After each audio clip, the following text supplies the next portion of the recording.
Hello guys, welcome to another video. आज का drama बहुत ही ज़्यादा इंटरेस्टिंग है, जिसमें एक ऐसी लड़की की कहानी है जो अपने करियर को छोड़कर अपने पेरेंट्स के लिए अपने होम टाउन में ही सर्वाइव करती है, लेकिन उसके पेरेंट्स उसको सपोर्ट नहीं करते। और फिर उसकी लाइफ में क्या क्या होता है मेन लीड के आने के बाद जानने के लिए जल्दी से वीडियो को लाइक कर दीजिए और वीडियो को पूरा देखिएगा। सो चलिए वीडियो को स्टार्ट करते हैं। ड्रामा की स्टार्टिंग हमारी फीमेल लीड लिन को दिखाए जाने से होती है, जिसकी उसके होम टाउन में छोटी सी दुकान है, वो भी किमची की। लिन की दुकान पर बहुत ही ज्यादा भीड़ होती है क्योंकि वो बहुत ही टेस्टी किमची बनाती है। लिन के पेरेंट्स भी यही किया करते थे और अब वो भी उनकी लेगेसी को आगे बढ़ा रही है। लिन अपनी फैमिली में सेकंड नंबर की डॉटर है। उसकी बड़ी बहन और छोटा भाई जो सिटी में रहते हैं और उन्होंने वहीं पर रहने का डिसाइड किया है, जबकि लिन ने अपने होम टाउन में ही रहकर लेगेसी को आगे बढ़ाने और अपने पेरेंट्स की केयर करने के बारे में सोचा। यहाँ पर हमें ये भी पता चलता है कि लिन का एक फियांसे भी है जिसको वो पिछले 5 सालों से डेट कर रही है और उससे शादी करना चाहती है। अब यहाँ पर लिन के पास उसके फियांसे की कॉल आती है जिसका नाम रॉन्ग होता है। लिन रॉन्ग से पूछती है कि तुमने मुझे कॉल क्यों किया है। इस पर वो कहता है क्योंकि मुझे तुम्हारी बहुत ही ज्यादा याद आ रही थी। और दोनों के बीच थोड़ी थोड़ी प्यार भरी बातें होती हैं, जिसके बाद वो कॉल कट कर देती है। अब हमको लिन के पेरेंट्स दिखाए जाते हैं जो कि उसके भाई बहन से बातें कर रहे थे। लिन का भाई टोंग पेरेंट्स से कहता है हम आपको पैसे तो भेज देते पर हमारे पास पैसे बचते ही नहीं है। इस पर उसके पेरेंट्स कहते हैं कोई जरूरत नहीं है, वैसे भी सिटी में बहुत ज्यादा खर्च होता है। तभी लिन की सिस्टर सिया बोलती है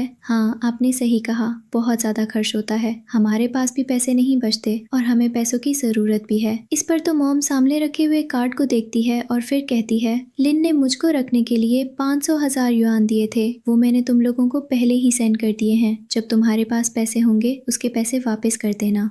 इस पर तो वो दोनों ही खुश हो जाते हैं, लेकिन तभी यहाँ पर लिन आती है और वो पैसों की बात सुन लेती है। उसको बहुत ही ज्यादा गुस्सा आता है और वो पेरेंट्स से कहती है आप ये क्या कर रहे हैं, वो पैसे मुझे रॉन्ग ने दिए हैं, उससे हम घर खरीदने वाले हैं, अभी मेरे पैसे मुझे वापस कीजिए। और वो अपना कार्ड उठाती है और गुस्से में कहती है आपको किसने परमिशन दी मेरे कार्ड को इस तरीके से यूज करने की। और वो बहुत ज्यादा गुस्से में होती है। यहाँ पर उसकी मॉम उसे शांत कराने की कोशिश करती है, लेकिन वो चुप नहीं होती और वो उनसे कहने लगती है कि मुझे मेरे पैसे वापस चाहिए। इस पर उसकी मॉम कहती है आखिर तुम्हें पैसों की जरूरत क्या है। गुस्से में डैड भी खड़े होते हैं और वो कहते हैं बस करो, आखिर तुम अपनी हद कैसे पार कर सकती हो, वो तुम्हारे भाई बहन है, तुम तो वैसे भी यहाँ रहकर किमची सेल करती हो, तो तुम्हें पैसों की जरूरत ही क्या है। वो लोग बड़ी सिटी में रहते हैं, उन्हें पैसों की जरूरत है, उनके बहुत सारे खर्च हैं। जिस पर हमारी हीरोइन कहती है मेरे भी बहुत सारे खर्च हैं, इतने सालों से मैं आपके साथ हूँ, उनको जिस भी चीज की जरूरत पड़ी मैं ही कमा कर दे रही हूँ, यहाँ तक कि आपका बेटा तो एक बड़ी कंपनी में जॉब करता है, उसके बावजूद भी वो आप लोगों से पैसे मांगता है और आप उसको वो पैसा देते हैं जो कि मैं आपको कमा कर दे रही हूँ, और कुछ पैसे जो कि रॉन्ग और मैंने मिलकर बचाए थे अपना घर खरीदने के लिए, आपने वो भी उन्हें दे दिए। इस पर डैड उसके ऊपर बहुत ज्यादा चिल्लाने लगते हैं, जिस पर हमारी हीरोइन को भी गुस्सा आ जाता है और वो कहती है आपने हमेशा मेरे साथ ऐसा ही किया है, आप मेरे साथ ऐसा क्यों करते हैं, क्योंकि मैं मिडिल चाइल्ड हूँ, आपने हमेशा उन दोनों को ही प्रायोरिटी दी है। और यहाँ पर हमारी हीरोइन का अपने पेरेंट्स के साथ बहुत ही ज्यादा झगड़ा हो जाता है, जिस पर उसके डैड गुस्से में कहते हैं वो दोनों बहुत ही ज्यादा अच्छे हैं, स्टडीज हो या फिर कोई काम, उनकी वजह से हमारा नाम बहुत ही ज्यादा ऊंचा होने वाला है। वो बड़ी सिटी में रहते हैं, वहाँ पर पढ़े हैं और बड़ी कंपनी में जॉब कर रहे हैं, तुम्हारी बहन ग्रेजुएशन में है, तुम्हें शर्म करनी चाहिए। उसकी मॉम भी कहती है वो तुम्हारे भाई बहन है, ऑफ कोर्स वो फर्स्ट प्रायोरिटी होंगे क्योंकि वो बाहर रहते हैं। ये सुनकर हमारी हीरोइन थोड़ी सी उदास हो जाती है। फिर हमें फ्लैशबैक दिखाया जाता है जहाँ पे उसकी मॉम एक वाइन लेकर आती है, जिसे देखकर लिन कहती है मुझे भी ये पीना है, पर उसकी मॉम कहती है बिल्कुल नहीं, तुम्हारे भाई बहन जब आ जाएंगे वो इसको पियेंगे, इसे टच करने के बारे में सोचना भी मत। जिसके बाद रात को लिन सिया से उस वाइन का जिक्र करती है और कहती है क्या तुम्हें पीना है, क्योंकि मुझे पीने का मन है। पर सिया कहती है मैं और मेरा भाई उसे पहले ही खत्म कर चुके हैं। सीन वापस प्रेजेंट में शिफ्ट होता है और लिन बोलती है आपने हद करके रखी हुई है, आप जो यहाँ पर बोल रहे हैं कि वो बड़ी सिटी में पढ़े हैं, जब मेरी पढ़ने की बारी थी आपने कहा था कि आपका परिवार गरीब है, इसलिए आपने मेरी पढ़ाई बीच में छुड़वा दी और आप सिर्फ एक ही बच्चे को पढ़ा सकते थे, इसलिए आपने मेरे भाई को पढ़ाया। उसके बाद मैंने किमची बेचना शुरू किया, जिसके बाद आपने छोटी बहन को भी सिटी भेज दिया पढ़ने के लिए, और फिर उनका हमेशा खर्च मैं देती हूँ क्योंकि मैं ही इस घर में कमाती हूँ, यहाँ तक कि जब आप बीमार थे आपका इलाज भी मैंने ही कराया था। इस पे डैड गुस्से में कहते हैं ये तुम्हारा फर्ज बनता है क्योंकि हम तुम्हारे पेरेंट्स हैं। जिस पे लिन बोलती है, क्या आपका कभी फर्ज नहीं बनता कि आप मुझे भी प्रायोरिटी दें क्योंकि मैं आपकी डॉटर हूँ, लेकिन आपने सारी प्रायोरिटी उन्हें दे रखी है, जबकि इस घर का खर्च मैं उठा रही हूँ और आप सिर्फ घर पे ही रहते हैं और सारा पैसा उन्हें देते हैं। जिस पे डैड गुस्से में उसे थप्पड़ मार देते हैं। लिन खड़ी होती है और कहती है, आपने ये बहुत ज्यादा कर दिया इस बार। लेकिन डैड उसे बहुत ही ज्यादा डांटते हैं, यहाँ तक कि मॉम भी उसे कहती है, आखिर तुम पैसों के लिए इतनी क्यों मरी जा रही हो? किमची बेचकर तुम और भी ज्यादा पैसे कमा सकती हो, पर तुम्हें सुनना ही नहीं है। जिस पे लिन कहती है, मैं और रॉन्ग शादी करना चाहते हैं, हमें घर खरीदना है, इसके लिए हमने पैसे जोड़े थे और आपने वो पैसे उन्हें दे दिए, जबकि आपने अभी तक दहेज भी नहीं दिया है। सारे पैसे मैं खुद से ही खर्च कर रही हूँ। इस पर उसके डैड कहते हैं, तुम एक निकम्मी औलाद हो जिसने एक बॉयफ्रेंड बना रखा है और पढ़ाई लिखाई में कुछ मन नहीं लगता था, तुम यहाँ से दफा हो जाओ। इस पर तो इस बार लिन को भी गुस्सा आ जाता है और वो कहती है, ठीक है, अब से मेरा आपसे कोई लेना देना नहीं है और ना ही मैं आपको कोई पैसे दूंगी। साथ ही जो पैसे आपने मेरे भाई बहन को दिए हैं वो पैसे वापस दे देना। मैं इस घर को छोड़ कर जा रही हूँ, हमेशा हमेशा के लिए। और वो मुड़कर जैसे ही जाने लगती है, उसके डैड जोर से बर्तन फेंक कर उसके ऊपर मारते हैं और कहते हैं, हमें भी तुम्हारी कोई ज़रूरत नहीं है, तुम्हारी जैसी बेटी को रखना ही कौन चाहता है। जिसके बाद लिन को बहुत ही ज़्यादा हर्ट होता है।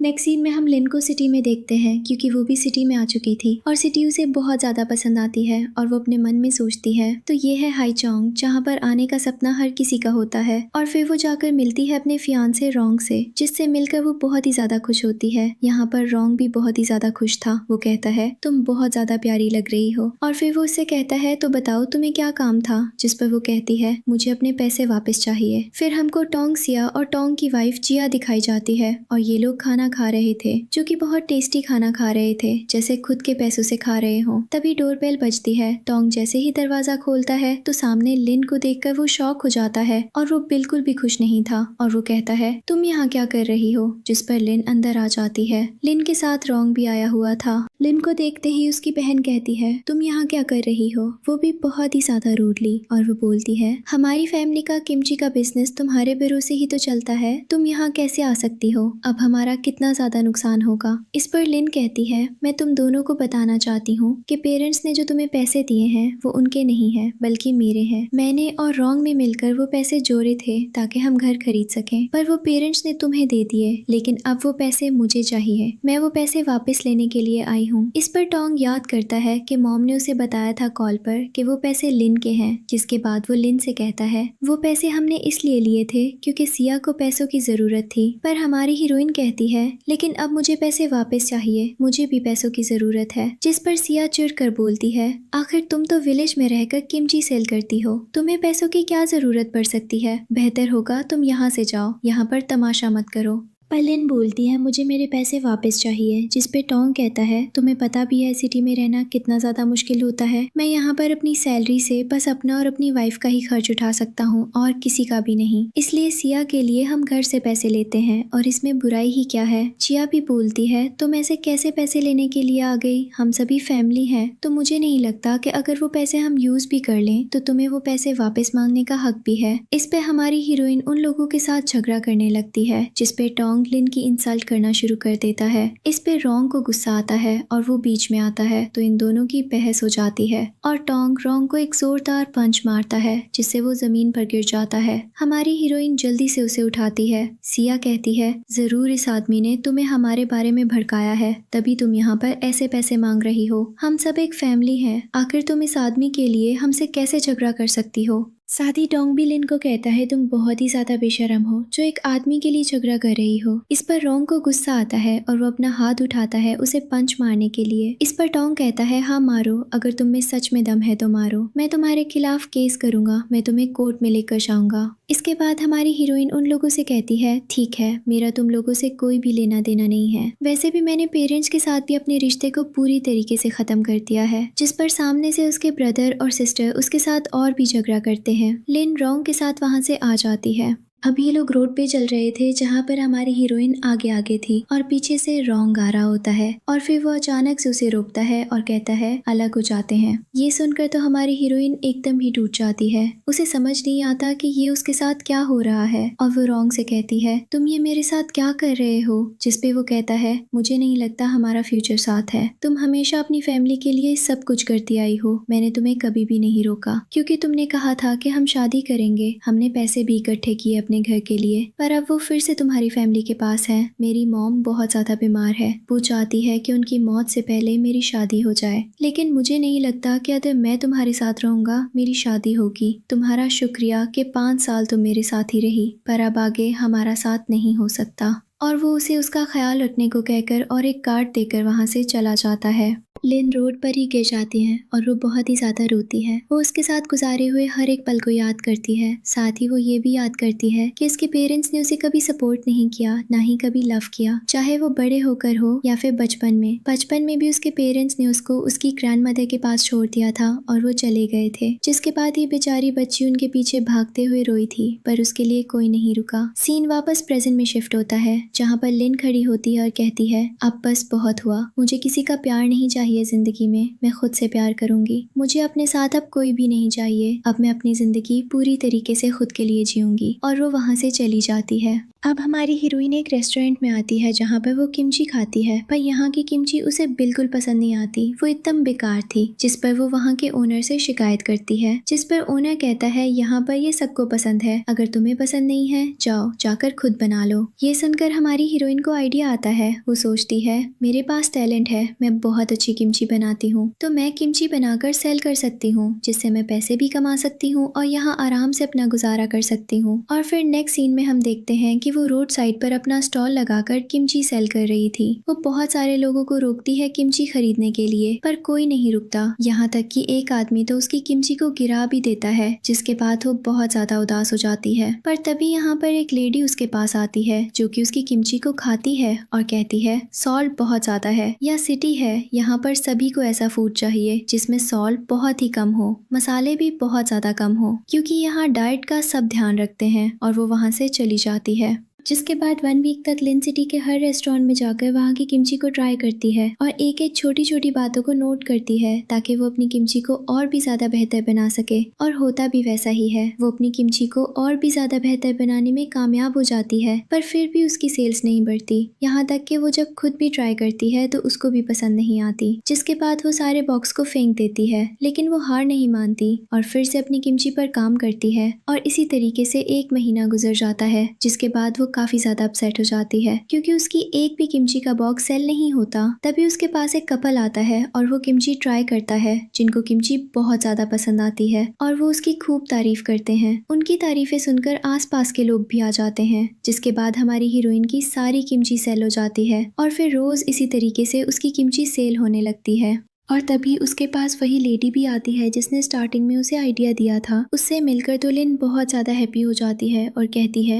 आपकी वजह से ही आज मैं किमची सेल कर पा रही हूँ। जिसके बाद वो लेडी कहती है ये तुम्हारा टैलेंट है, और वो उसको अपना कार्ड देती है और वो उसको अपने रेस्टोरेंट की किमची सप्लाई बना लेती है। जिसके बाद हमारी हीरोइन बहुत ज्यादा खुश हो जाती है और वो पूरी मेहनत से बहुत ज्यादा काम करती है और करीब आधे साल में 300,000 युआन कमा लेती है। जिसके बाद वो बहुत ज्यादा खुश होती है क्योंकि वो उसकी मेहनत की कमाई थी और इस पर सिर्फ उसी का हक था और वो किसी को नहीं देने वाली थी। पर तभी उसके पास उसकी ग्रैंडमदर की कॉल आती है और वो उसे बताती है कि तुम्हारे पेरेंट्स तुम्हारी किमची की दुकान को सेल कर रहे हैं, तुम जल्दी से वापस आ जाओ। अब हमको ग्रैंडमदर दिखाई जाती है जिनके पास लिन के पेरेंट्स होते हैं और उसके अंकल आंटी भी आ जाते हैं। तभी यहाँ पर टोंगसिया भी आ जाते हैं, जिनसे मिलकर मॉम तो बहुत ज्यादा खुश होती हैं और वो उनकी काफी ज्यादा तारीफ करती है कि वो तो सिटी में पढ़ रही है, उनका बेटा सिटी में जॉब कर रहा है। यहाँ पर अंकल आंटी कहते हैं कि आप दुकान को सेल क्यों करना चाहते हैं, जिसपे पेरेंट्स कहते हैं वो बहुत ही ज्यादा पुरानी दुकान है, उसे रखकर क्या करेंगे। टोंग भी बोलता है हम तो यहाँ पर सिर्फ इसलिए आए हैं क्योंकि डैड उस दुकान को सेल करने वाले हैं, वरना हमारे पास तो आने का टाइम भी नहीं है। पर तभी यहाँ पर गुस्से में लिन आती है, जिसे देखकर सभी लोग शॉक हो जाते हैं और वो कहती है यहाँ किसी को हक नहीं है मेरी इजाजत के बिना मेरी दुकान को सेल करने का। इस पर तो उसके डैड उसके साथ झगड़ा करने लगते हैं, जिस पर वो अपने डैड से कहती है आपने मुझे कभी प्यार नहीं किया, आपने हमेशा पार्शियलिटी की है, आखिर मैंने आपका बिगाड़ा क्या है, जबकि मैंने आप सबके लिए बहुत कुछ किया है, पर यहाँ किसी को मेरी परवाह ही नहीं है, सबको अपने आप से ही मतलब है, तुम सब बहुत ज्यादा सेल्फिश हो। यहाँ पर उसके डैड उल्टा उसी को डांटना शुरू कर देते हैं, जिस पर वो कहती है अगर आपको मुझसे प्यार नहीं था तो आपने मुझे पैदा क्यों किया। इस पर तो डैड उसे जोरदार तमाचा मारते हैं, लेकिन वो इस बार बिल्कुल भी नहीं डरती और वो अपनी बात पर अड़ी रहती है और वो उनसे कहती है आपने कभी मेरे ऊपर पैसा भी खर्च किया है। जिस पर टोंग बोलता है तुम इतनी ज्यादा मतलबी कैसे हो सकती हो, डैड की तबीयत वैसे भी खराब है। यहाँ पर मॉम भी उसे कहती है तुम जानती हो तुम्हारे डैड की तबीयत खराब रहती है, फिर भी तुम यहाँ हंगामा कर रही हो। इस पर लिन बोलती है एग्जैक्टली आज तक उनकी जितनी भी हालत खराब हुई है सब मैंने ही इलाज करवाया है, क्या उनका लाडला बेटा या फिर उनकी छोटी बेटी उनका इलाज करवाने के लिए आए। जिस पे डैड चिल्लाते हैं तुम्हारे भाई को पैसों की जरूरत है इसलिए दुकान सेल की जा रही है, लेकिन लिन कहती है मेरा इससे कोई भी लेना देना नहीं है, वो दुकान मेरी है और मेरी इजाजत के बिना आप लोग उसे बिल्कुल भी सेल नहीं कर सकते। सिया बोलती है हम लोग एक फैमिली है और फैमिली होने के बावजूद भी तुम ऐसी हरकत कर रही हो, तुम्हें शर्म करने की जरूरत है। लेकिन लिन बोलती है कैसी शर्म, तुम लोगों ने शर्म की थी जब मैं तुम्हारे पास आई थी अपने पैसे मांगने के लिए, तुम लोगों ने मेरे पैसे वापस भी नहीं दिए। तुम सिटी में रहती हो, वहाँ की सबसे अच्छी यूनिवर्सिटी में पढ़ती हो, उसके बावजूद भी तुम अपना खर्च निकालने के लिए कोई छोटी मोटी जॉब भी नहीं कर सकती, तुम घर से ही पैसे मांगती हो और वो पैसे मैं कमा कर देती हूँ। इस पर डैड कहते हैं तो वो तुम्हारा फर्ज बनता है। टोंग भी बोलता है तुम उनके पास रहती हो तो तुम्हें ये करना ही पड़ेगा। इस पर हमारी हीरोइन कहती है तुम्हें क्यों नहीं करना, तुम भी तो उनके बेटे हो। जिस पर वो कहता है मेरी खुद की फैमिली है, मुझे उसे भी संभालना है, अगर मैं पेरेंट्स के साथ ही रहूंगा तो मैं अपनी फैमिली को कैसे संभाल लूंगा। इस पर वो कहती है तो मेरी भी खुद की लाइफ है, मुझे भी शादी करनी थी, मुझे भी अपना घर बसाना था और अपनी फैमिली बनानी थी, लेकिन तुम लोगों की वजह से कुछ नहीं हुआ, यहाँ तक कि मेरा 5 साल का रिलेशन भी टूट गया। ये सुनकर सभी लोग शॉक हो जाते हैं। टोंग कहता है तुमने ब्रेकअप कर लिया। जिस पर वो कहती है नहीं मैंने ब्रेकअप नहीं किया, बल्कि रॉन्ग ने मेरे साथ ब्रेकअप किया, वो मुझसे कब से शादी करना चाहता था, हमने वो पैसे जोड़े थे, वो अकेले मेरे पैसे नहीं थे, वो हम दोनों के पैसे थे, उसने 5 साल से इंतजार किया शादी का और जब शादी का मौका आया तो तुम लोगों ने मेरे साथ ऐसा किया। इस पर मॉम कहती है मतलब तुम्हारा ब्रेकअप हो गया तो अभी तुम्हारे पास कोई लड़का नहीं है, शादी में टाइम है। और वो लिन का हाथ पकड़कर बोलती है देखो अभी शादी में टाइम है तो बस करो, इन पैसों की जरूरत तुम्हारे भाई को है तो ये पैसे तुम्हारे भाई को मिल जाने दो, तुम किमची सेल करके और भी पैसे कमा सकती हो।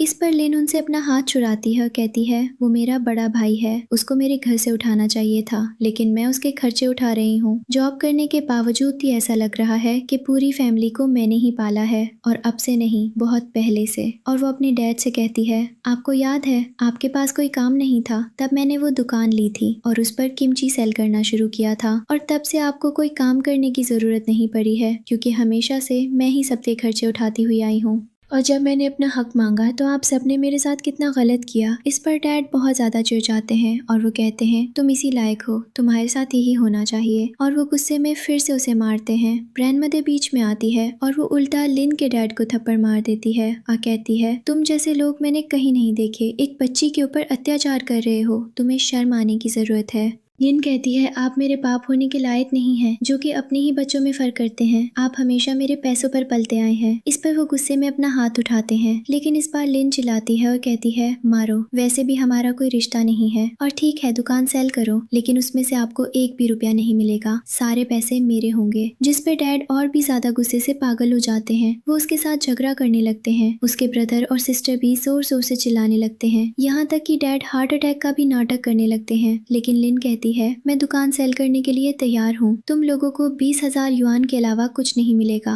और वो पेपर्स पर सिग्नेचर कर देती है। इस पर तो डैड को बहुत गुस्सा आता है और वो कहते हैं ठीक है, अगर तुम यही चाहती हो तो यही सही, अब तुम्हारा हमारे साथ कोई रिश्ता नहीं है। और वो टोंग से कहते हैं जाओ जाकर अभी पेपर तैयार करो जिसमें लिखो कि आज से ये हमारे फैमिली की मेंबर नहीं है। टोंग भी जल्दी से जाता है और वो पेपर को तैयार करता है, जिसके बाद वो पेपर पर लिख कर लेकर आ जाता है। डैड उस पेपर को अपने हाथ में लेते हैं और कहते हैं ठीक है, हम 20,000 युआन एक्सेप्ट करते हैं और अब से तुम्हारा हमारी फैमिली के साथ कोई रिश्ता नहीं है। और वो पेपर उसके ऊपर फेंकते हैं। लिन उस पेपर को उठाती है और कहती है ठीक है, अब से मेरा भी आपके साथ कोई रिश्ता नहीं है। वो फिर से लिन को थप्पड़ मारते हैं और इस बार ग्रैंड मदर बीच में आती है और वो उन्हें थप्पड़ मारती है और फिर कहने लगती है तुम लोग सच में बहुत ज़्यादा पार्शियलिटी करते हो, अपने 2 बच्चों को प्यार करते हो और इस बच्ची के साथ बहुत गलत किया है। तुम लोगों के साथ बहुत ही बुरा होगा फ्यूचर में। और अचानक से उनकी हेल्थ काफ़ी ज़्यादा ख़राब हो जाती है। उनको जल्दी से बैठाया जाता है। लिन अपने पेरेंट्स की तरफ देखती है और कहती है आपने बिना पूछे मेरे पैसे ट्रांसफ़र कर दिए थे और जब मैंने शिकायत की तो आपको मेरी परवाह भी नहीं हुई। तो ठीक है, आपने भी अब ये चीज़ एक्सेप्ट कर ली है तो मैं भी इस पर सिग्नेचर कर देती हूँ। और वो उस पेपर पर सिग्नेचर कर देती है।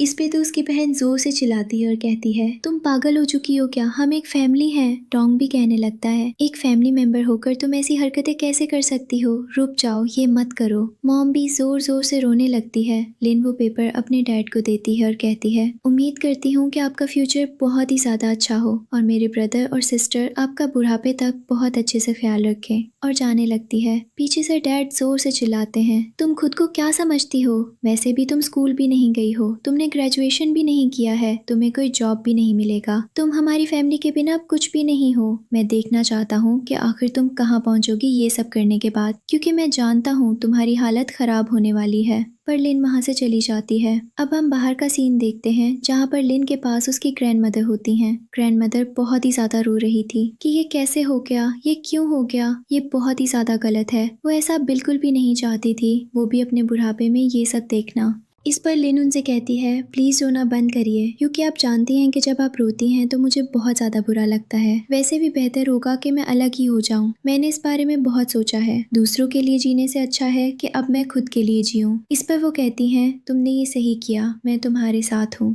यहाँ पर ग्रैंड मदर उसको कुछ पैसे भी देती हैं और वो कहती हैं ये पैसे सारी उम्र मैंने जोड़े हैं, इन्हें अपने पास रखो, इससे तुम्हारी थोड़ी सी हेल्प होगी। इस पर वो पैसे देती है और कहती है ये बहुत ज्यादा है, पर ग्रैंड कहती हैं इन्हें अपने पास रखो, तुम्हारा जो मन करे वो खा लेना, अपना बहुत ही अच्छे से ध्यान रखना, तुम सबसे प्यारी बच्ची हो। लिन अपनी ग्रैंड मदर को हक कर लेती है और बहुत ही ज्यादा रोती है और कहती है मैं आपसे बहुत प्यार करती हूँ, मुझे आपकी बहुत याद आएगी। साथ ही वो उनके पैसे भी देने लगती हैं, लेकिन वो कहती हैं इन्हें अपने पास रखो, ये तुम्हारे काम आएंगे और एक अच्छी जिंदगी जियो। लिन बोलती है मैं बहुत ही ज्यादा मेहनत करूंगी, मैं बहुत ज्यादा पैसा कमाऊंगी और जब मैं सिटी में अपना घर खरीद लूंगी तो मैं आपको अपने साथ लेकर चली जाऊंगी। इस पर ग्रैंड मदर कहती हैं मुझे पूरा यकीन है कि तुम जो चाहती हो वो सब तुम पाकर ही रहोगी, बस तुम अपना ख्याल रखना। और वो दोनों एक दूसरे को हक करके काफी ज्यादा रोती हैं, जिसके बाद ये सीन यहीं पर कट हो जाता है। नेक्स्ट सीन में हम हमारी हीरोइन को बैग ले जाते हुए देखते हैं। वो एक नूडल्स के स्टॉल के पास आ जाती है जहाँ पर वो लोगों को बैठे हुए देखती है, तो वो नूडल्स ऑर्डर करती है और टेबल पे बैठ जाती है। तभी तो बोल्स आते हैं। इस पर वो कहती है मैंने एक ही बोल ऑर्डर किया था, और ऊपर देखती है तो वो कोई और नहीं बल्कि रॉन्ग होता है। उसे देखकर वो शॉक हो जाती है और जल्दी से खड़ी हो जाती है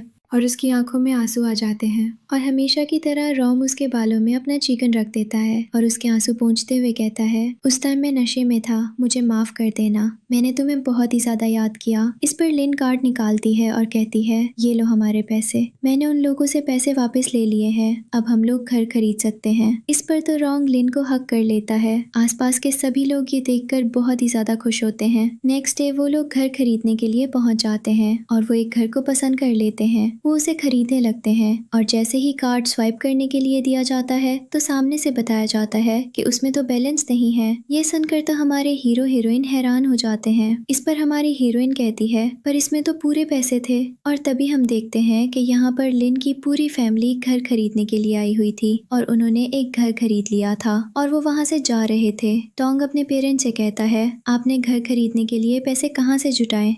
इस पर मॉम कहती है टेंशन लेने की क्या जरूरत है, हमने इकट्ठे कर लिए थे, तुम बस घर में खुशी खुशी रहो। और वो टोंग की वाइफ से बहुत ही ज्यादा प्यार से बात करती है बिकॉज वो प्रेग्नेंट होती है। पर तभी हमारी हीरोइन उनके पास आ जाती है और कहती है आप लोग यहाँ क्या कर रहे हैं, आप लोगों के पास घर खरीदने के पैसे कहाँ से आए। इस पर वो कहने लगते हैं कि यहाँ हंगामा करने की जरूरत नहीं है। पर लिन कहती है मेरे कार्ड में से पैसे गायब हैं। और फिर उसे याद आता है कि उसने पेरेंट्स को अपने कार्ड का नंबर बताया हुआ था, जिसका साफ मतलब था कि उसके पेरेंट्स ने इसका फायदा उठाया है और उसके पैसे निकाल लिए थे। वो अपने पेरेंट्स के साथ झगड़ा करने लगती है। मॉम उसके पास आती है और कहती है, यहाँ पर हंगामा मत करो, शांत हो जाओ। तुम्हारी सिस्टर इन लॉ प्रेग्नेंट है, तुम्हें खुश होना चाहिए। वैसे भी तुमने अपने भाई की मदद की है।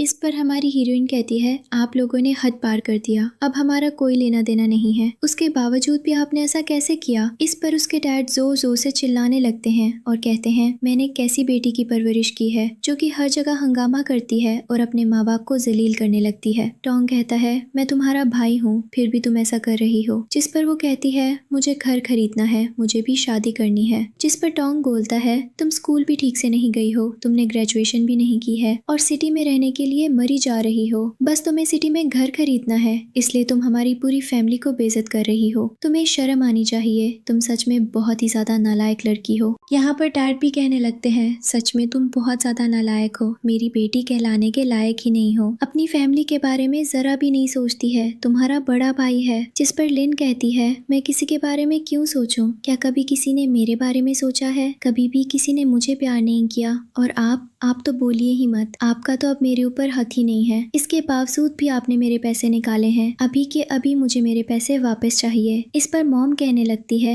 ऐसा मत कहो, देखो तुम्हारा भाई फादर बनने वाला है, तुम्हें खुश होना चाहिए। जिस पर वो कहती है, मुझे कुछ होने की कोई जरूरत नहीं है, मुझे भी शादी करनी है। मैंने कभी कुछ नहीं मांगा, मैंने हमेशा आपको जो चाहिए था वो सब किया। अपनी बहन की पढ़ाई का खर्च उठाया, मेरे भाई की जॉब होने के बावजूद भी उसके लिए पैसे दिए और आप लोगों का ध्यान रखा, आप लोगों का इलाज करवाया। उसके बावजूद भी मुझे कुछ नहीं मिला।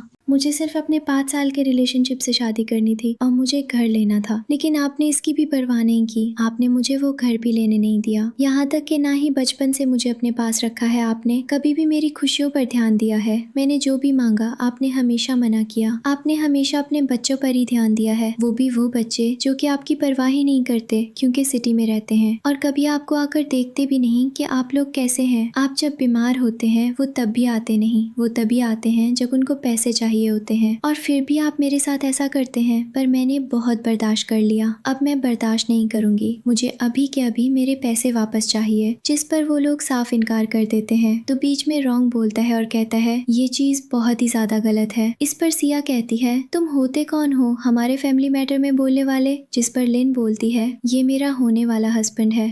पर टोंग कहता है, इसी ने तुम्हें हमारे खिलाफ भड़काया है, तभी तुम हमारे साथ इस तरीके से लड़ रही हो। जिस पर हमारा हीरो कहता है, बस करिए, आपने सारी हदें पार कर दी। ठीक है, मैं आपका फैमिली मेंबर नहीं हूँ, लेकिन मैं इसे प्यार करता हूँ और मैं देखते आया हूँ कि ये आपके लिए कितनी ज्यादा मेहनत करती है, पर आप लोगों ने इसके साथ कैसा बिहेव किया है। मैं तो बचपन से ये सब कुछ देख रहा हूँ। आप उसके डैड हैं, लेकिन आपने आज तक कभी उसका हाल चाल भी नहीं पूछा, यहाँ तक कि इसके कमाए हुए पैसे ही आपने खाए हैं। आप उसकी मॉम है, लेकिन आज तक आपने कभी उसके लिए खाना तक नहीं बनाया है। आपने सिर्फ अपने बच्चों के बारे में सोचा है। ये बीमार भी थी तब भी आप इसके साथ नहीं थी और ये दोनों उसके भाई बहन जिनको सिर्फ अपनी अपनी ही पड़ी है। इस पर मॉम कहने लगती है, ये सच में एक बाहर का आदमी है, इसलिए तुम्हें बहकाया है, इसीलिए तुम ऐसी हरकतें कर रही हो। लिन बोलती है, बस करिए, अब मुझे पैसे चाहिए, लेकिन वो पैसे देने से इनकार करते हैं। जिस पर हमारी हीरोइन कहती है, तो फिर ठीक है, अब मैं पुलिस के पास जाऊंगी, मैं आप लोगों पर केस करूंगी, वो भी चोरी का, और फिर आपको जेल जाना पड़ेगा। ये सुनकर तो डैड को बहुत गुस्सा आता है और वो कहने लगते हैं, कितनी नालायक लड़की है, ऐसी लड़की को मैंने जन्म दिया है जो कि अपने 50 साल के डैड को जेल में भेजना चाहती है। टोंग भी बोलता है, तुमने तो सारी हदें पार कर दी, तुम ऐसा कैसे कर सकती हो? डैड के बारे में ऐसा कैसे बोल सकती हो? तुम हमारे खिलाफ केस करोगी? हम एक फैमिली है। वैसे गाइस कितना कलेशी परिवार है, हीरोइन भी बहुत ज्यादा कलेशी है। इसके बाद मॉम कहती है, तुम पहले हमेशा अपने भाई बहन की मदद करती थी, कभी भी पैसे देने से इनकार नहीं करती थी, इस लड़के की वजह से ये सब कुछ हुआ है। जिस पर लिन बोलती है, उसकी वजह से कुछ भी नहीं हुआ, आप बार बार मुझे उकसा रहे हैं अपनी हद पार करके। आखिर मेरी फीलिंग्स का क्या? मेरी कोई फीलिंग्स नहीं है क्या? वो मुझसे शादी करना चाहता है, आप लोगों ने डाउरी की रकम भी नहीं दी है, उसके बावजूद भी वो मुझसे शादी करने को तैयार है और आप उसके बारे में ऐसा बोल रहे हैं। मॉम सामने से कहती है, जो भी हो जैसा भी हो, वो एक बाहर का इंसान है, ये तुम्हारे डैड है, उसके साथ तुम शादी करना चाहती हो तो थोड़ा सा इंतजार कर लो। इस पर लिन कहती है, आखिर मैं इंतजार क्यों करूं? जिस पर मॉम कहती है, ये तुम्हारे डैड है, अपने डैड के लिए इतना नहीं कर सकती? एक बाहर के इंसान से शादी करने के लिए, उसके साथ घर खरीदने के लिए तुम पूरी फैमिली को बर्बाद कर रही हो। डैड कहते हैं बस बहुत हुआ इस लड़के से, शादी करने की वजह से तुम ये कर रही हो, इसलिए इस लड़के को छोड़ दो, ये लड़का तुम्हारे लायक नहीं है। इस पर सिया भी बोलती है पेरेंट्स सही कह रहे हैं, ये लड़का तुम्हारे लायक नहीं है, इसने आज तक जिंदगी में किया ही क्या है। इस पर जिया भी कहती है तुम्हारी बहन सही कह रही है, ये लड़का एक मामूली सा एम्प्लॉय है, तुम 2 साल और रुक जाओ, तुम्हें एक अच्छा लड़का मिल जाएगा, वरना इसे शादी करके भी तुम जिंदगी भर खुश नहीं रहोगी, गरीबी की जिंदगी ही जियोगी। इस पर हमारी हीरोइन कहती है ये जैसा भी है कम से कम मेरे भाई से तो ठीक है, जो कि खुद के पैसे भी नहीं जोड़ पा रहा घर खरीदने के लिए। ये सुनकर तो डैड को बहुत गुस्सा आता है और वो एकदम चिढ़ जाते हैं और वो कहने लगते हैं बस करो, तुम्हें समझ नहीं आ रहा क्या, ये लड़का तुम्हारे लिए सही नहीं है, और रही तुम्हारी बात तो तुम्हारे लिए हमने कितना कुछ किया है। इस पर हमारी हीरोइन कहती है बताइए आपने क्या किया है, आपने मेरे लिए कुछ भी नहीं किया, जब मेरी छोटी बहन को एडमिशन लेना था आपने तुरंत दिला दिया, लेकिन जब मुझे लेना था तो आपके पास पैसे ही नहीं थे और फिर मुझे पैसे कमाने पड़े, और उसके बाद मैंने घर को चलाया है और फिर मेरी छोटी बहन को भी पढ़ाया, उसके बावजूद भी आप लोग मुझे कहते हैं कि आपने मेरे लिए क्या किया है। इस पर डैड उसके साथ और भी ज्यादा झगड़ा करने लगते हैं और वो हमारे हीरो को भी बहुत ज्यादा सुनाते हैं, जिस पर हमारा हीरो कहता है मैं इससे प्यार करता हूँ और मैं इससे अब अलग नहीं होने वाला, वो भी आप जैसे लोगों की वजह से जो कि इस लड़की की कदर करना ही नहीं जानते। मैं बचपन से देखता आया हूँ कि आपने इसके साथ क्या किया है, आप सच में बहुत गए गुजरे लोग हैं। इस पर डैड उसे थप्पड़ मार देते हैं, जिस पर हमारे हीरो को गुस्सा आता है, लेकिन वो कुछ करता नहीं। हमारी हीरोइन उसके गाल पर हाथ रखती है और कहती है मुझे माफ कर दो, पर हमारा हीरो उसका हाथ पकड़ता है और कहता है मैं सच में तुम्हारे साथ अपना फ्यूचर बसाना चाहता हूँ, मैं तुमसे शादी करना चाहता हूँ। वैसे इस बेवकूफ सी लड़की को बहुत हैंडसम लड़का मिला है। रॉन्ग बोलता है मेरी माँ अब और ज्यादा इंतजार नहीं कर सकती, मुझे जो कहना था मैंने कह दिया, मुझे लगता है कि हमें छोड़ देना चाहिए सब कुछ, और वो जाने लगता है, लेकिन हमारी हीरोइन उसका हाथ पकड़ती है। पता नहीं कैसा डरपोक लड़का है, एक थप्पड़ खाता नहीं कि छोड़कर भाग जाता है, और फिर पता नहीं कौन सा सपना आता है कि वापस आ जाता है। लिन बहुत ज्यादा रोने लगती है। इस पर हमारा हीरो उसके आंसू पोंछता है। क्या बात है, रोने की जरूरत नहीं है, मुझे लगता है कि हम साथ नहीं हो सकते, तुम्हें अपने पेरेंट्स के साथ ही रहना चाहिए, तुम्हें उनका कर्ज चुकाना चाहिए, और वो रोते हुए वहाँ से भाग जाता है। हमारी हीरोइन भी बहुत ज्यादा रोती है। तभी पीछे से उसकी मॉम कहती है मुझे इसके लिए बहुत ज्यादा दुख हो रहा है, वो एकदम जिम्मेदार लड़का नहीं है, भला वो तुमसे शादी क्यों करेगा। जिया भी बोलती है सच में बहुत ही ज्यादा डरपोक लड़का है। उसके डैड कहते हैं मैंने तो पहले ही कहा था उस नालायक लड़के से शादी मत करो, पर ये लड़की सुनती कहाँ है, देखो कैसे भाग गया, वो हमारे फैमिली में ऐड होने के लायक ही नहीं है। इस पर हमारी हीरोइन गुस्से में पीछे घूमकर अपने डैड को एक जोरदार थप्पड़ मारती है। उसका भाई जोर से उसके ऊपर चिल्लाता है तो वो उसे भी थप्पड़ मारती है, और ये जिंदगी का इसने सबसे अच्छा काम किया है अब तक, आई लाइक हर। इस पर सिया उसके ऊपर जोर से चिल्लाती है और कहती है क्या तुम पागल हो चुकी हो, एक लड़के के लिए तुम डैड और भाई को पीट रही हो। इस पर हमारी हीरोइन उसके ऊपर जोर से चिल्लाती है और कहती है अब तुम लोग सेटिस्फाई होना, वो चला गया, तब से तुम लोग उसे बोले जा रहे थे, ये सब तुम्हारी वजह से हुआ है, तुम लोग चाहते ही नहीं कि मैं खुश रहूं, इतनी मुश्किलों से वो मेरे पास आया था, और वो रोने लगती है। इस पर मॉम जोर से चिल्लाती है और कहती है तुम समझती क्यों नहीं, वो तुम्हारी जिम्मेदारी नहीं उठा सकता, इसलिए वो यहाँ से भाग गया। डैड कहते हैं बस बहुत हुआ, अब इस मैटर को यहीं खत्म करो, उस लड़के को भाग जाने दो, उसके पीछे जाने की जरूरत नहीं है, शांत हो जाओ और मॉम के साथ घर पे चलो। इस पर हमारी हीरोइन कहती है बिल्कुल भी नहीं। इस पर डैड उसके ऊपर जोर से चिल्लाते हैं और कहते हैं तुम अभी नहीं सुधरोगी। इस पर हमारी हीरोइन कहती है मैंने बहुत बर्दाश्त कर लिया, मुझे मेरा सारा पैसा वापस चाहिए, जो भी अब तक मैंने तुम लोगों के ऊपर खर्च किया है, आपके पास पैसे नहीं थे, आपने मेरी गाड़ी तक बेच दी थी, अब मुझे मेरा सारा पैसा वापस करो। इस पर डैड चिल्लाते हैं और कहते हैं मैंने तुम्हें जन्म दिया है, मैंने तुम्हें पाला है, तुम्हारी हिम्मत कैसे हुई मुझसे पैसे वापस मांगने की। टॉन्ग बोलता है तुम्हें ये कहते हुए जरा भी शर्म नहीं आ रही, अपने डैड से भला पैसे कोई कैसे मांग सकता है। इस पर हमारी हीरोइन कहती है बस बहुत हुआ, अगर तुम लोग पैसे नहीं दे सकते तो मैं पुलिस को कॉल करूंगी, और वो अपना फोन निकालती है। ये देखकर तो उसकी फैमिली पूरी तरह से घबरा जाती है। जिया कहती है ऐसा मत करो, और वो मॉम से कहती है आप इसे रोकती क्यों नहीं, जिस पर मॉम कहने लगती है ऐसा मत करो, हम फैमिली है, आखिर तुम अपने भाई और डैड को कैसे फंसा सकती हो। डैड भी गुस्से में उसके फोन को जमीन पर गिरा देते हैं, लेकिन हमारी हीरोइन फोन उठाती है और पुलिस को कॉल कर देती है। इस पर डैड बहुत ज्यादा चिल्लाने लगते हैं और यहाँ पर काफी सारे लोग भी आ जाते हैं। मतलब ये तमाशा इतनी देर से हो रहा है, इन लोगों के कान तक अब जाकर आवाज पहुंची है। अब यहाँ पर पुलिस भी आ जाती है। वो आते ही कहने लगते हैं, बताइए क्या प्रॉब्लम है। इस पर मॉम डैड फिर से कहने लगते हैं कि तुम इतनी ज्यादा हद कैसे पार कर सकती हो, वो भी फैमिली के साथ। पर हमारी हीरोइन उन्हें बताती है कि मेरे पैसे इन लोगों ने मेरी इजाजत के बिना इस्तेमाल किए हैं और जब मैं वापस मांग रही हूँ तो ये लोग वापस नहीं दे रहे। इस पर पुलिस ऑफिसर से पेरेंट्स कहने लगते हैं, हम एक फैमिली है, हम उसके पैसे यूज कर सकते हैं। पर सामने से ऑफिसर कहता है, बिल्कुल नहीं, भले ही आप एक फैमिली है, लेकिन आप बिना परमिशन के पैसे यूज नहीं कर सकते, इसलिए अब आपको जेल जाना पड़ेगा।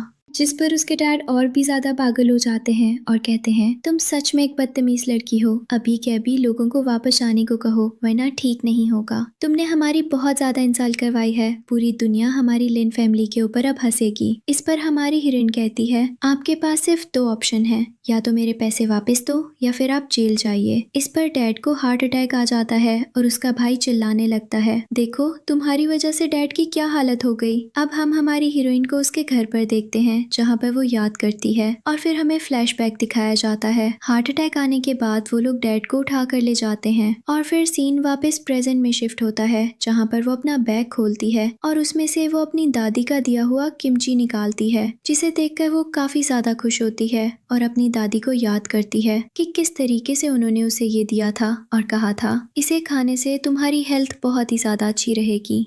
वो उसको फ्रिज में रख देती है और फ्रिज कितना ज़्यादा साफ है गाइस। इसके बाद वो अपनी ग्रैंडमदर के दिए हुए पैसे निकालती है और उन्हें देखकर वो ग्रैंडमदर को याद करती है और बहुत ज़्यादा इमोशनल हो जाती है। वो रोने लगती है और कहती है, मैं बहुत ज़्यादा सक्सेसफुल बनूंगी, जो मुझे चाहिए वो मैं पाकर रहूंगी, मैं भीड़ में अलग दिखूंगी, अब मैं किसी को नहीं छोड़ने वाली और अब मुझे कोई भी नहीं चाहिए। पहले भी इसने यही डायलॉग मारा था, फिर भी हीरो के आने पर उसे एक्सेप्ट किया था। तभी उसके पास कॉल आती है और फिर ये जल्दी से उसी लेडी के पास पहुंच जाती है जिसने इसको अपना बिजनेस कार्ड दिया था और परमानेंट सप्लायर बनाया था किमची का। यहाँ पर शेफ बताता है, तुमने जो किमची दी है वो इतनी ज्यादा खराब थी कि उसे खाने के बाद कस्टमर हॉस्पिटल में एडमिट हो गए। ये सुनकर तो हैरान हो जाती है और कहती है, ऐसा नहीं हो सकता। पर वो कहता है, स्मेल करके देखो। जैसे ही हमारी हीरोइन उसको स्मेल करती है तो वो समझ जाती है कि ये तो खराब है और फिर वो कहती है, मुझे इसके लिए माफ करिए, पर मुझे 2 दिन दीजिए, मुझे पता करने दीजिए कि ऐसा कैसे हुआ, क्योंकि मैंने हर एक चीज का पूरी तरीके से ध्यान रखा था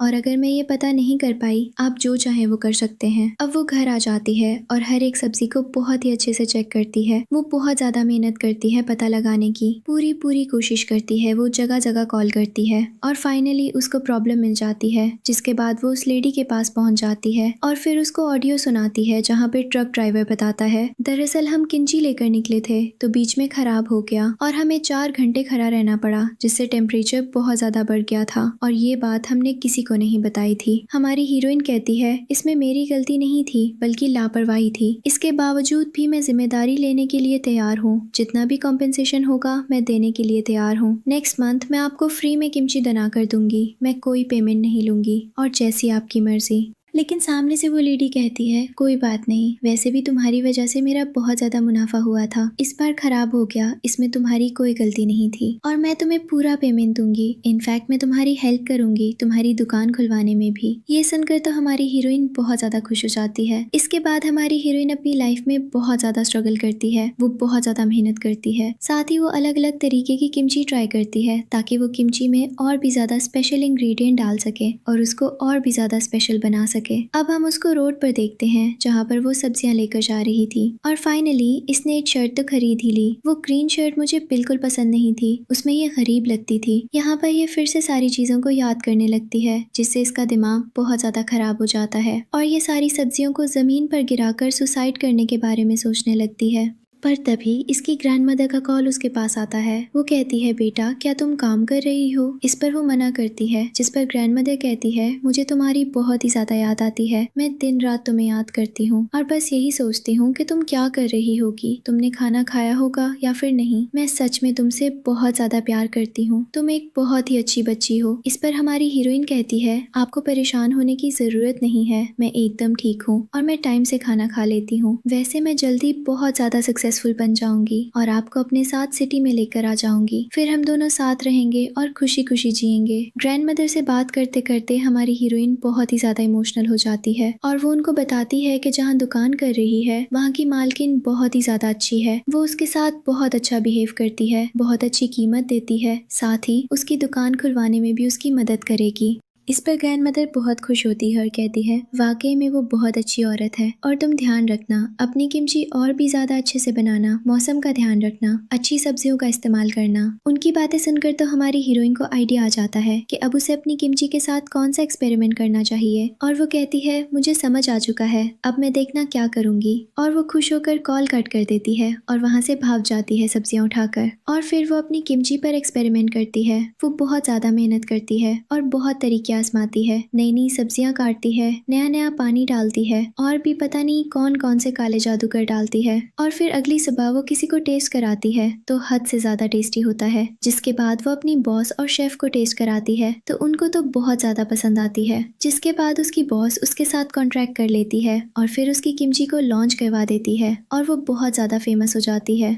जिसके बाद हमारी हीरोइन को इन्वेस्टमेंट मिल जाता है अपनी दुकान के लिए। वो खुश होकर अपनी ग्रैंड मदर को कॉल करती है और बताती है कि मुझे इन्वेस्टमेंट मिल चुका है, पर सामने से उसे पता चलता है कि उनकी डेथ हो चुकी है। जिसके बाद हम उसे उसके घर पे देखते हैं जहाँ पर वो ग्रैंड मदर की फोटो के साथ बहुत ज्यादा रोती है। वो कहती है आखिर आप मुझे छोड़कर क्यों चली गई, आखिर आप मेरे साथ ऐसा क्यों कर सकती हैं, आप ही तो मेरी जिंदगी में एक इंसान थी जो मेरी अपनी थी। और वो बहुत ज्यादा रोती है, याद करती है कि किस तरीके से बचपन में ग्रैंड मदर ने उसे किमची बनाना सिखाया था। अब वो एक लेटर पढ़ती है जिसमें साफ साफ ग्रैंड मदर ने लिखा था कि वो अपनी सारी प्रॉपर्टी उसके नाम कर रही है, उनका घर उसी का होगा। जिसे पढ़कर वो और भी ज्यादा इमोशनल हो जाती है और फूट फूट कर बहुत ज्यादा रोती है। अब हम हमारी हीरोइन के पेरेंट्स को देखते हैं जहाँ पर डैड टोंग से कहते हैं अब ये घर हमारा है तो तुम सबसे बड़ा रूम ले लेना। सिया कहते हैं तुम गेस्ट रूम ले लेना और एक जो रूम बचा है वो हम ले लेंगे। इस पर तो गुस्से में हमारी हीरोइन आती है। उसे देखते ही डैड अपनी सीक्रेट जमीन में फेंक देते हैं और कहते हैं तुम यहाँ क्या कर रही हो। हमारी हीरोइन कहती है ग्रैंड मदर चली गई और तुम लोग अपना फायदा देख रहे हो, तुम लोगों ने अपने अपने रूम सिलेक्ट कर लिए, मेरा क्या। इस पर टोंग कहता है उस दिन तुमने सारी हदें पार कर दी थी, तुम तो घर में आना भी नहीं चाहती थी, हमारे परिवार के साथ कोई रिलेशन नहीं है तो अब यहाँ पर क्यों आ गई। ग्रैंड मदर की मौत होते ही यहाँ पैसों के लिए आ गई। जिस पर हमारी हीरोइन कहती है तुम तो हमेशा सिटी में रहते हो, तुम कौन सा यहाँ आते थे या ग्रैंड मदर से कभी मिलते थे। आज तक तुमने ग्रैंड मदर को कभी खाना तो खिलाया है, तुमने कभी उनके हालचाल के बारे में भी पूछा है। तुमसे ज्यादा भिखारी लोग मैंने आज तक नहीं देखे हैं। इस पर डैड उसके ऊपर बहुत ज्यादा चिल्लाते हैं और कहते हैं अपने भाई और बहन के पीछे ही पड़ी रहती हो, उन्होंने तुम्हारा क्या बिगाड़ा है। यहाँ तक कि आज तक सिया ने तो कोई डिमांड भी नहीं की है, जब भी आती हो काउंट करवाना शुरू कर देती हो कि तुमने ये किया है, तुमने वो किया है। वैसे भी तुम्हें यहाँ बोलने का हक ही नहीं है, तुम्हारी ग्रैंड मदर के बाद इस घर का मालिक मैं हूँ, तो चुपचाप यहाँ से दफा हो जाओ। पर हमारी हीरोइन जोर से चिल्लाती है और कहती है बस करो, मैं बिल्कुल नहीं जाऊंगी, मैं पुरानी बातों को भूल सकती हूँ लेकिन मेरी ग्रैंड मदर मेरे लिए एक लौती चीज छोड़ के गई है जो कि ये घर है। मैं इस घर को छोड़कर कहीं नहीं जाने वाली, मैं यहीं पर रहूंगी। मेरी ग्रैंड मदर का रूम मेरा है, उसमें किसी का हक नहीं है, वो मुझे चाहिए। और वो जोर जोर से रोने लगती है। इस पर उसका भाई कहता है तो तुम्हें सबसे बड़ा कमरा चाहिए, तुम जैसी लड़की मैंने कहीं नहीं देखी। वैसे अब हमारे साथ तुम्हारा कोई रिलेशन नहीं है तो तुम्हें कोई रूम नहीं मिलेगा। डैड भी कहते हैं मेरी मॉम का रूम था वो और मैं अपने बेटे को दूंगा और यहाँ से चुपचाप दफा हो जाओ, तुम्हारा कुछ लेना देना नहीं है। इस पर हमारी हीरोइन कहती है मैं बिल्कुल नहीं जाऊंगी, मैं सारी प्रॉपर्टी छोड़ने के लिए तैयार हूँ लेकिन ग्रैंड मदर का रूम मुझे चाहिए। इस पर डैड खड़े होकर चिल्लाना शुरू कर देते हैं और कहते हैं चुपचाप इस घर से दफा हो जाओ, तुम्हारा इस घर में कुछ लेना देना नहीं है। यहाँ तक कि सिया भी गुस्से में खड़ी हो जाती है और कहती है बहस करना बंद करो, जब देखो तुम स्टार्ट हो जाती हो, कम से कम अब तो रुक जाओ, ग्रैंड मदर मर चुकी है। इस पर हमारी हीरोइन फिर से कहती है मुझे मेरी दादी का कमरा चाहिए। इस पर उसका भाई कहता है बस करो, तुम कितनी ज्यादा लालची औरत हो, तुम जैसी लालची लड़की हमने बिल्कुल नहीं देखी, जब देखो पैसे के लिए आ जाती हो। डैड भी उसके ऊपर चिल्लाने लगते हैं, मॉम उसे रोकने की कोशिश करती है। इस पर हमारी हीरोइन अपने मन में सोचती है वैसे भी ये घर दादी ने मुझे दिया है पर मैं इन लोगों को मौका दे रही हूँ।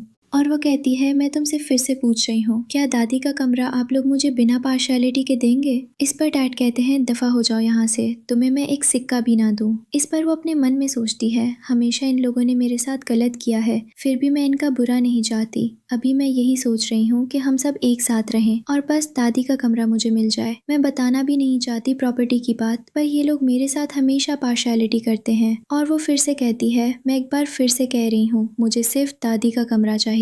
इस पर तो सामने से डैड बहुत ज्यादा गुस्से में उसके ऊपर चिल्लाते हैं, तो वो फाइनली वो कागज उनके सामने रख देती है, जिसे देखकर वो लोग पूरी तरह से शॉक्ड हो जाते हैं। सिया कहती है ऐसा कैसे हो सकता है, क्या ये वाकई में ग्रैंडमदर की राइटिंग है? टोंग तो पागल ही हो जाता है, मॉम उसे देखती है और फिर वो याद करती है कि जब ग्रैंडमदर की मौत हो रही थी, मरते हुए वो कहती है मुझे जिंदगी का कोई पछतावा नहीं है, पर मुझे लिन के लिए बहुत ही ज्यादा बुरा लगता है, उसकी परवाह किसी ने भी नहीं की। तुम लोगों ने भी कभी उसकी फिक्र नहीं की, इसलिए मेरा ये घर उसे दे देना, उसके साथ प्लीज ये गलत मत करना। और उनकी डेथ हो जाती है। मॉम कहती है हाँ, ये लेटर ग्रैंडमदर ने ही लिखा है। इस पर डैड कहते हैं तो मैं क्या करूं, वैसे भी वो बेहोश हो चुकी थी, वो ये लिख ही नहीं सकती, झूठा है। और वो कागज को फाड़ कर हमारी हीरोइन के मुंह पर फेंक देते हैं, जिसके बाद वो कागज को उठाने लगती है और जोर जोर से रोने लगती है। इसके बाद वो रो रो कर चिल्लाने लगती है ये दादी की वसीयत थी, आप ऐसा कैसे कर सकते हैं? इस पर डैड कहते हैं चुप कर पागल औरत, तूने हद कर रखी है, ये मेरी बेटी कहलाने के लायक नहीं है। और टोंग और सिया से कहते हैं इसे धक्के मारकर बाहर निकाल दो।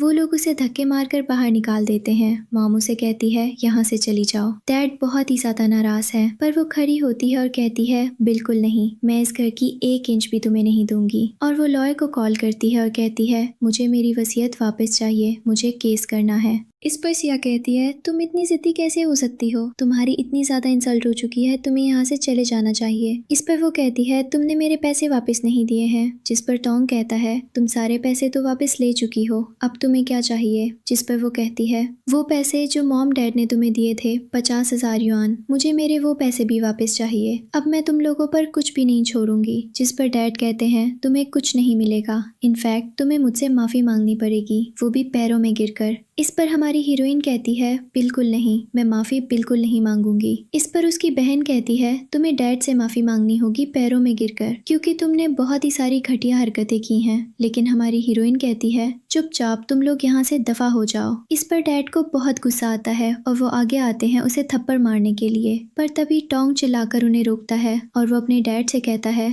देखिए कोर्ट की तरफ से नोटिस आया है।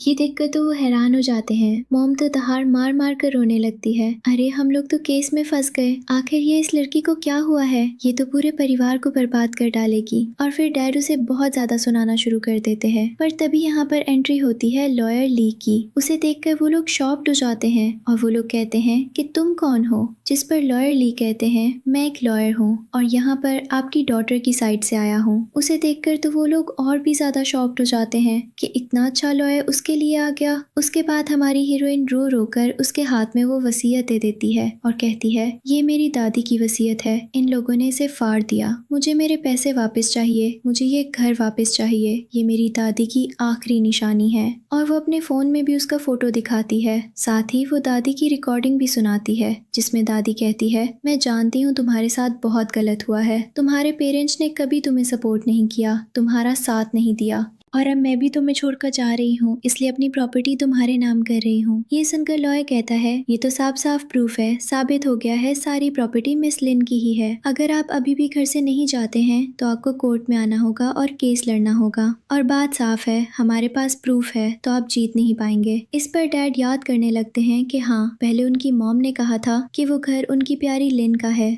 इसके बाद मॉम डैड से कहने लगती है बस करिए, बहुत हुआ, ये घर उसे दे दीजिए वरना और भी ज्यादा मुसीबतें हमारे सिर पर आ जाएंगी। और क्योंकि लोगों के पास कोई रास्ता नहीं रहता, डैड लिन के पास आते हैं और कहते हैं मैं बस अपनी मॉम की वजह से तुमसे बहस नहीं करना चाहता, घमंड करने की जरूरत नहीं है। और वो वहाँ से चले जाते हैं, बाकी सब लोग भी वहाँ से चले जाते हैं। जिसके बाद हमारी हीरोइन बहुत ज्यादा रोती है और रोते हुए कहती है मुझे इस बात का बिल्कुल भी अफसोस नहीं है, तुम लोग इसी लायक थे। अब वो वापस अपने घर पर आ जाती है जहाँ पर वो अपना काम कर रही थी। घर बहुत सुंदर है वैसे। तभी उसके पास एक पार्सल आता है, वो पार्सल को देखती है जिसमें दादी की किमची होती है, जो कि दादी ने पहले कभी पार्सल भेजा था, वो अब डिलीवर हुआ था।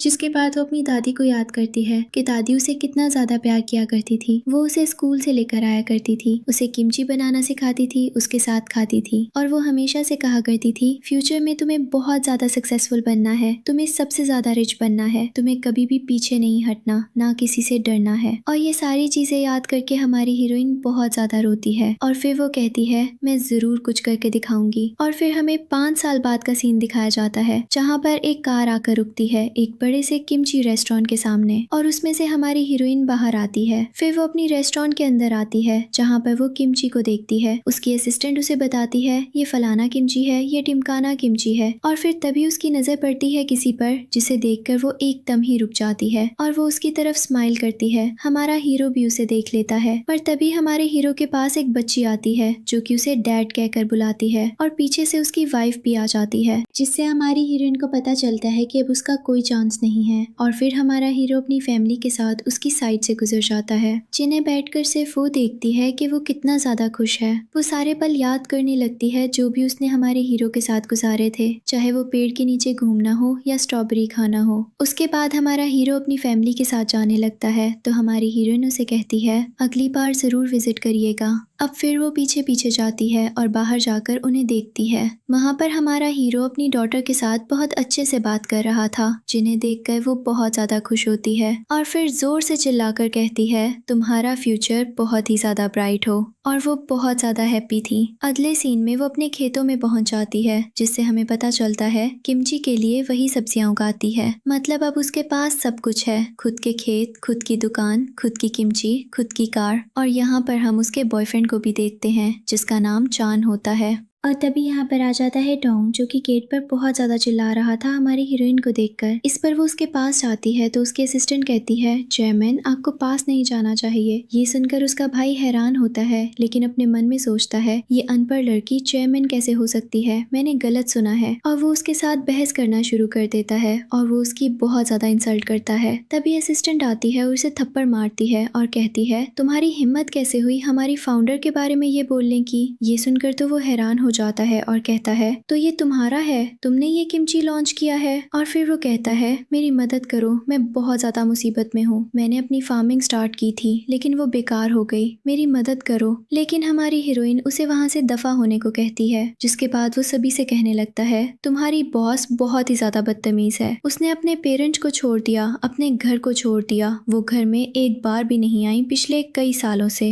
इस पर हमारी हीरोइन उसे उल्टे हाथ का थप्पड़ मारती है और फिर उसका बॉयफ्रेंड चांद भी आ जाता है और वो उसके भाई को भी बहुत ज्यादा सुनाता है और धक्के मरवाकर वहाँ से बाहर निकलवा देता है। जब उसे धक्के मारकर रोड पर फेंक दिया जाता है तब उसके पास उसकी मॉम की कॉल आती है और वो उन पर जोर से चिल्लाता है, पर मॉम कहती है तुम्हारी डैड की कंडीशन बहुत खराब है, पैसे चाहिए, सर्जरी होनी है, हम लाइन में लगे हुए हैं, जल्दी नंबर खत्म हो जाएगा। पर वो कहता है मेरे पास कोई पैसे नहीं है, जिस पर वो कहती है तुम्हें कुछ तो करना होगा। इस पर वो कहता है मेरे पास मेरी खुद की भी फैमिली है, भला मैं तुम लोगों को पैसे क्यों दूं, वैसे भी लाइन तो यहाँ पर बहुत मजे की जिंदगी जी रही है। और वो उन्हें बहुत ज्यादा सुनाकर कॉल कट कर देता है। इसके बाद डैड के पास आते हैं और कहते हैं एक काम करो, सिया को कॉल करो। और सिया को कॉल करते हैं तो वो एक जॉब कर रही होती है और कहती है मेरे पास पैसे नहीं है। वो एक किमची रेस्टोरेंट में ही काम कर रही थी। वो जब ट्रे लेकर जा रही होती है तो एक लड़की से टकरा जाती है, जिससे किमची गिर जाती है। इस पर वो लड़की कहती है तुम्हारे हाथों में क्या कोई ताकत नहीं है क्या, तुम्हारा दिमाग खराब है, फालतू में सब वेस्ट कर दिया। और ये अपनी इंसल्ट करवाने के बाद भी कुछ नहीं कर पाती। इसके बाद हम हमारी हीरोइन और चांद को हॉस्पिटल में देखते हैं, क्योंकि चांद डॉक्टर है। यहाँ पर उसके पेरेंट्स भी होते हैं जो हमारी हीरोइन को देख लेते हैं और उसकी मॉम तुरंत ही उसके पास पहुंच जाती है और कहती है तुम कैसी हो। लेकिन हमारी हीरोइन पीछे हो जाती है। अब वो कहती है मदद करो, डैड बहुत ज्यादा बीमार है। इस पर हमारी हीरोइन बहुत धीरे से कहती है आपको क्या हुआ है, लेकिन डैड तो उस पर चिल्लाना शुरू कर देते हैं। तभी यहाँ पर उसका भाई भी आ जाता है। वो चिल्लाने लगता है कि तुम पेमेंट करो, तुम तो बहुत ज्यादा अमीर हो। लेकिन डैड कहते हैं बिल्कुल नहीं, इस औरत को यहाँ से भगाओ, तुम मेरे बेटे हो, तुम पे करोगे। लेकिन वो कहता है मैं तो बैंकरप्ट हो चुका हूँ। अब मॉम यहाँ पर हमारी हीरोइन के पैरों पर गिर जाती है, जिस पर हमारी हीरोइन कहती है ठीक है मैं पेमेंट कर दूंगी, पर पहले डैड से बोलो मुझसे माफी मांगे। पर वो साफ इनकार कर देते हैं। और हमारी हीरोइन यहाँ से चली जाती है और वो लिफ्ट के अंदर जाती है तो चांद एक दूसरे डॉक्टर को कॉल करता है और कहता है पूरा पेमेंट कर दो और उनकी सर्जरी करो। जिस पे डॉक्टर कहता है पर क्या वाकई में आपकी गर्लफ्रेंड ये चाहती है? इस पे वो कहता है ये उसकी फैमिली है, बाद में उसे पछतावा हो सकता है। और फिर हम उसके पेरेंट्स को रोते हुए देखते हैं तो डॉक्टर उनके पास आता है और कहता है आपकी सर्जरी होने वाली है। इस पे वो कहते हैं क्या फ्री में होगी? जिस पे डॉक्टर बताता है फ्री में नहीं बल्कि मिस लिन ऑलरेडी पे कर दिया है। ये सुनकर वो शॉक्ड हो जाते हैं। अब हम इन दोनों को घर पे देखते हैं जहाँ पे हमारा हीरो हमारी हीरोइन को बता देता है कि उसने उसके डैड का इलाज करवा दिया है और साथ ही वो ये भी बताता है कि वो भी बहुत पुअर फैमिली से था और वो अपने पेरेंट्स को नहीं बचा पाया, इसलिए उसे इस बात का अफसोस है। अब यहाँ पे फिर से एक पार्सल आता है। दादी की किमची थी जो कि हर साल आती थी। दादी ने पहले से कुरियर वाले को बोल कर रखा था और फिर ये लोग दादी के घर पे पहुंच जाते हैं जहाँ पे ये बहुत ही अच्छा टाइम स्पेंड करते हैं। यहाँ पर हमारा हीरो भी रेड कलर की ड्रेस पहनता है और किमची बनाते हैं और तभी हमारी हीरोइन के पास उसके डैड की कॉल आती है जिनका 62 बर्थडे था और वो उससे माफी मांगते हैं। उनकी डेथ हो जाती है। लिन जल्दी से वहाँ से भागती है और जब वहाँ पहुँचती है तो वो पहले ही मर चुके होते हैं। उनके हाथ में एक लेटर था जिसे वो पढ़ती है जो कि उन्होंने हॉस्पिटल में लिखा था और उसमें उन्होंने दिल से माफी मांगी थी। जिसके बाद उनका फ्यूनरल हो जाता है और वो जाने लगती है। उसकी मॉम माफी मांगती है लेकिन वो कहती है कोई बात नहीं, मैंने आपको माफ कर दिया, मुझे अब आपसे कोई गिला शिकवा नहीं है। और वो बाहर आ जाती है जहाँ पर उसका इंतजार चांद कर रहा था जो उसे कोट पहनाता है और वो लोग एक फैमिली को देखते हैं और वहाँ से स्माइल करके चले जाते हैं। इसी के साथ ये ड्रामा खत्म हो जाता है। आपको ये ड्रामा कैसा लगा मुझे कमेंट करके जरूर बताना। इस ड्रामा में सभी लोग बहुत ज्यादा चिल्ला रहे थे। वैसे जल्दी मिलते हैं न्यू वीडियो के साथ। बाय।